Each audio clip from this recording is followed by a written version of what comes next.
Welcome everyone to thevaidya.com. Joining with us today, Dr. Pradmoda Arbojan, who is an Ayurvedic doctor from Kerala, who specialized in emotional intelligence, cognitive behavioral therapy, yoga, Reiki, hypnotherapy, and stress management. Dr. Pradmoda, welcome to thevaidya.com. Thank you.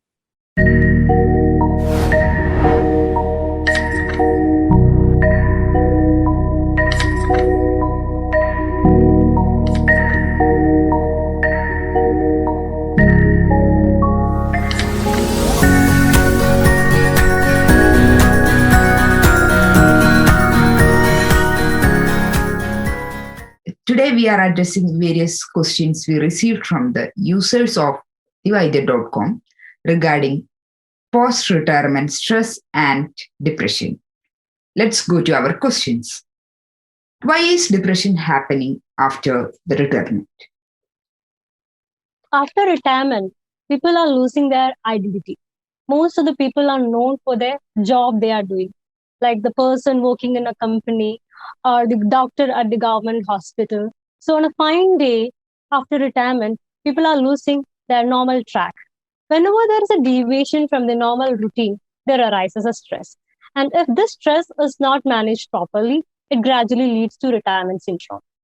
The feeling that people are losing their purpose in life is the main culprit here. Okay. Then what are the common signs and symptoms of this depression? Depression mainly affects emotional state, thinking pattern, and behavior. The person will be always having a guilt in him. He will be showing extreme sadness, irritability, fear, anxiety, low self-esteem, and guilt will be shown. And he make his thinking pattern will be always in a such a way that it will be focusing on negative aspects. Whatever may be the situation, he'll try to find out the negative point in that particular situation. He will be always confused and won't be in a position to take any decision. Upcoming disasters will be always popping in his head, and his life will be in a complete change. His sleep pattern will be changed. Either he will not be in a position to fall into sleep, waking up in middle of a sleep, either or he will be always sleepy. His appetite will be completely changed. He may gain weight or may lose weight, and his daily routines like washing, cleaning, bathing, dressing up, all seems to be a very difficult task for him. So he makes sure that he reject all those social interactions, and always makes sure that he gets introverted himself. Okay. Are there any tips for coping up with this retirement depression? There are a wide range of emotions involved.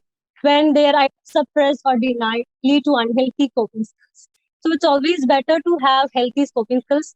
If possible, a professional help will really ease the situation. To set small and realistic goals, to pursue passion, to volunteer in works, to make sure that he plans a new budget. Planning a new budget is very important. Financial planning as well as emotional planning is very necessary. Most of the people won't see into this emotional aspect. So emotional planning is very essential. The person should make sure that uh, he tries to talk with peer groups, like talking with the people who have already went through these things will really help the person if he is concentrating on the positive aspects. Okay. So when is the exact time to seek a professional help? It is obvious that on certain days the person may feel low or may be feeling sadness or emptiness.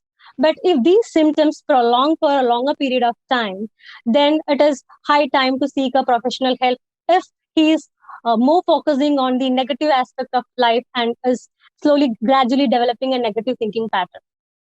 Okay. So what are the effective treatments in this? Basically, it's all talk therapies. Uh, After initial interactions, we'll get different approaches through which we can deal with the patient. There are therapies like CBT, that is cognitive behavioral therapy, which mainly focus on developing positive outlook towards life. It helps to rephrase a negative thinking pattern into a positive one and reduce this and to break this negative patterns. And there are interpersonal therapies which focus on helping the person to manage in a better way with his other relationships, to resolve under grief or to life changing situations. And there are mudra therapy. In mudra therapy, we basically assess the patient. His body type is assessed, and accordingly, we advise his mudras to follow, and we make sure that the person, we train them to follow this mudra effectively.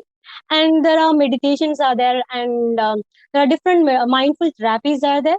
And it is found that when a person is practicing mindfulness at least 3 times a week, shows a tremendous improvement from the conditions.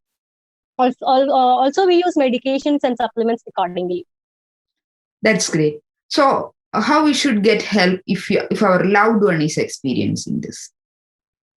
One of the hardest part of this depression is that the person who is undergoing won't either recognize it or acknowledge it.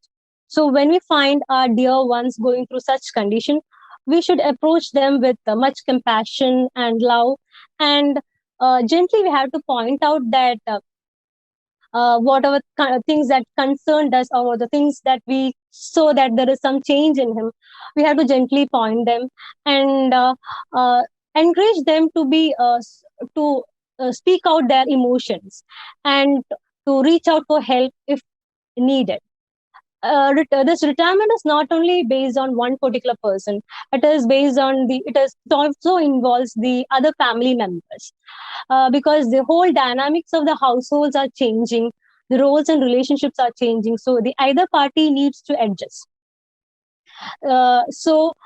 Initially it takes time and conflicts may occur, but how we tackle these things do really play an important role.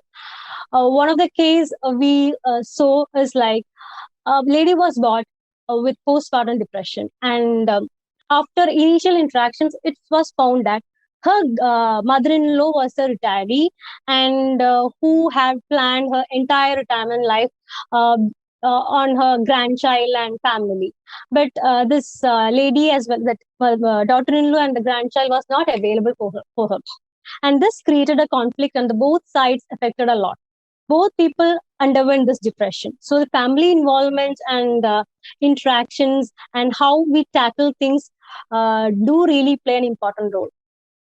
Okay, then what are the signs of the depression relapse in this case? A depression relapse usually occurs within 5 years or weeks, months, or even years after the first episode. The signs and symptoms are similar to the previous one, but certain people shows different signs and symptoms. It is usually that they will experience a lack of interest in his whole life. Fatigue will be there, unexplainable pain will be shown, feeling of helplessness, hopelessness, worthlessness are the common signs. Some even may show suicidal tendencies. Thank you so much, Doctor. That was a very informative session. Thank you for joining us today. Stay safe, stay healthy. Thank you for watching our videos. Please subscribe our channel, thevaidya.com. Thank you.